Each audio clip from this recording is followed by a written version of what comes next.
भोंदू अशोक खरातचा आणखी एक नवा कारनामा आता समोर आलाय।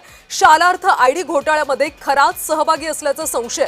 खरातनं भावाला 2022 मध्ये शालार्थ आयडी मिळवून दिल्याची सूत्रांची माहिती आहे। केसरकर शिक्षण मंत्री असताना शालार्थ आयडी दिल्याची सूत्रांची माहिती आहे। अशोकचा भाऊ दिलीप खरात सिन्नर तालुक्यातल्या कॉलेजमध्ये शिक्षक आहे, तर सामाजिक कार्यकर्त्या तृप्ती देसाईंनी सुद्धा या घोटाळ्याबाबत खरातवर हल्ला चढवला।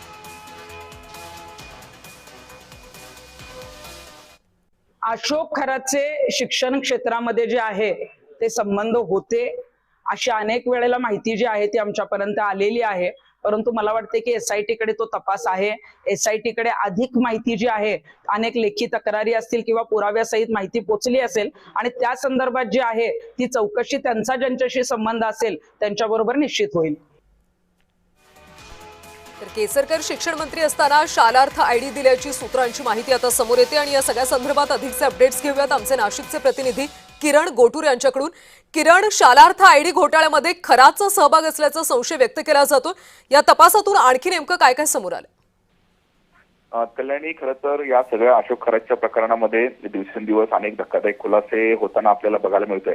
आता सिन्नरमध्ये अशोक खरातचा जो भाऊ आहे तो एका इंग्लिश स्कूलमध्ये गेल्या अनेक वर्षांपासून काम करत होता आणि ज्यावेळेस दीपक केसरकर हे शिक्षण मंत्री होते त्यावेळेस अशोक खरातने आपलं वजन वापरून त्याच्या भावाला शालार्थ आयडी मिळवून दिल्याची चर्चा आहे आणि अशा पद्धतीची सूत्रांनी माहिती दिलेली आहे। अधिकृत माहिती मात्र या संदर्भात कळाली नाहीये, कारण आपल्याला माहिती आहे की महाराष्ट्रामध्ये शालार्थ आयडी हा घोटाळा जो आहे तो खूप मोठ्या प्रमाणात चर्चेत आलेला होता आणि दीपक केसरकर हे मंत्री असताना अशोक खरातने आपल्या भावाला शालार्थ आयडी मिळवून दिल्याची चर्चा आहे।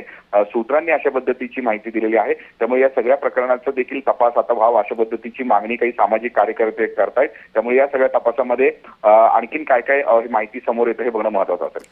किरण, खरातचे भाऊ नेमका कोण आहे, त्यांच्या संबंधीची काही माहिती समोर येते का?